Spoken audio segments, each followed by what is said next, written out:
While some Republicans are defending President Trump's actions, my next guest is apologizing to the world. Jasmine Crockett is a Democratic congresswoman from Texas and sits on the House Oversight and Judiciary Committees.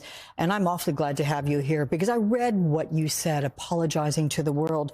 And I want to go deeper into it because you said, I'm sorry that the bright light America used to be is dimming. Why did that whole interaction seem to be so distant for you, for what the U.S. stands for? Besides the fact that we're talking about an ally, we're talking about Ukraine, a country that was invaded. First, it started off with trying to change the facts. We don't live in a world of alternative facts, trying to change the reality of who invaded who. After we kept saying that Trump was nothing but Putin's puppet, we kept saying that he was palling around with Putin. We've said it all kinds of ways. But this comes at the heels of the UN voting with Russia. This also then is an opportunity for Trump to show that, no, America knows who our friends are and we're going to stand with those friends. And unfortunately, he decided that he wanted to talk about his clothes. Now, maybe this is because Trump never wanted to go serve his country. And right now, the only service that he's giving to us is driving our country apart. But I'm sorry, when you're at war, you're not worried about your outfit. That is what we call a privilege, number one. Number two, to say, oh, what can you afford? Well, if he was walking around in the fanciest suits, I'm sure that they would accuse him of taking our dollars and spending it on his wardrobe and being more concerned about that. Listen, this is a no-win situation when you're walking in with someone who has decided that he is going to align himself with a dictating thug. Okay, so to that end, we know before the exchange, what was supposed to happen was there was going to be the signing of this preliminary mineral deal, at least, right? Aiming to end the war, but without Trump committing to any security guarantees. I mean, you say that peace should not have a price tag, but there are some Republicans, as you know, and the president claiming that, oh, you know what, America is being taken advantage of here. Is there a middle ground we can get to? There's not a middle ground with this president. He has no intentions of doing right by, number one, the United States. I appreciate what the former governor was saying. We are in a national security crisis. We have been in a national security crisis ever since, honestly, before he even ran.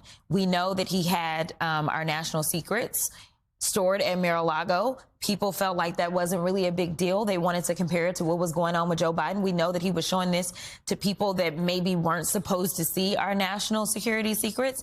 We know that he is consistently engaged in questionable deals as it relates to our emoluments clause when he was in the first go round. Next thing you know, his son-in-law was getting a lot of money from the Saudis as soon as they walked out. And so right now, and not to mention, he has decided that his DOJ will not prosecute cases that engage in any type of foreign nefariousness when it comes to getting money. So unfortunately, we have someone that is occupying the White House. And as far as I'm concerned, he is an enemy to the United States. He swore an oath just like the rest of us. But right now, when you are literally putting us at risk, all because of what? Because you want to convince your followers that you should be a dictator too, that you should never leave the White House, because you don't believe that elections should take place. I don't really understand what is going on, and I don't know what it's going to take to get people to wake up. We are not living in a safe country when we decide that we are going to weaken our national security by getting rid of those that are watching our nuclear stockpile, by giving everything over to a private friend known as Elon Musk. We are getting rid of all of the inspector generals. And so there's literally a lack of checks and balances all around us. And then we have somebody who's sending his vice president out to offend our allies in Europe. Listen, the way that I used to explain this on the trail when I was campaigning for Madam Vice President is I would say, listen, it's kind of like the schoolyard. When you go to school and everybody knows that your siblings are at the same school, or they know that your cousins are at the same school, then they may not pick a fight with you because they know that if they pick a fight with you, they got to pick a fight with your whole family. But when you're like me, an only child, they may decide to pick a fight with you because they're like, there's nobody that is going to back her up when we get to the playground. Right now, he's trying to put us into a situation to where we will be the only ones on the playground when you're going out talking about you're going to go into Canada, when you're going out and you're talking about Mexico. Listen, Zelensky is right.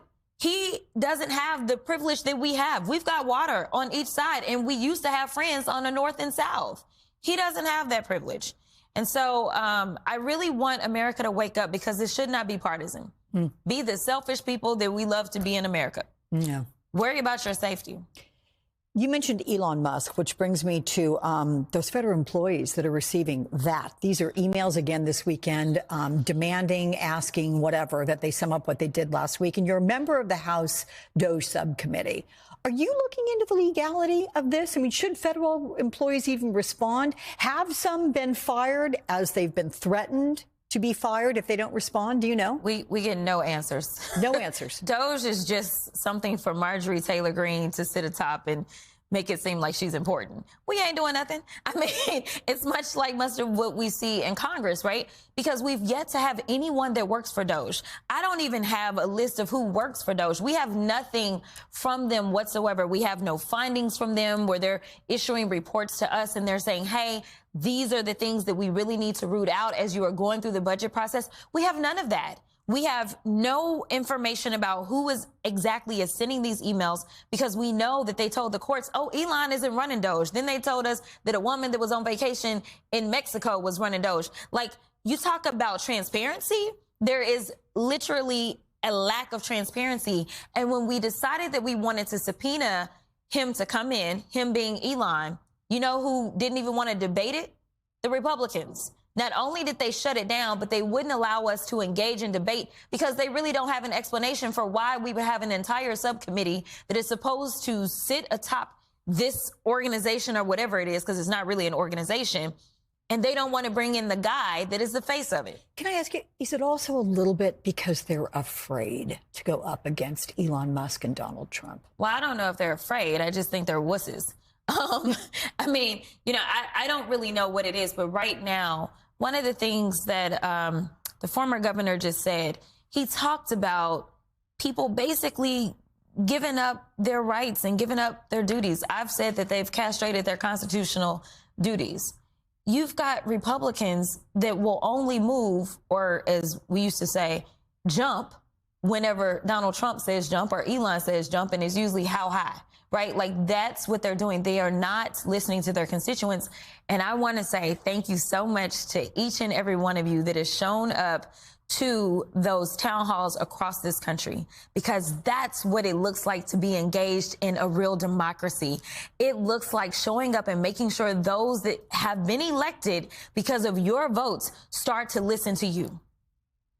I'll let that be the last word. I love it that you're thanking the American people for doing what they are privileged, have the privilege to do. Absolutely. Jasmine Crockett, privileged to have you here in studio, too. I mean,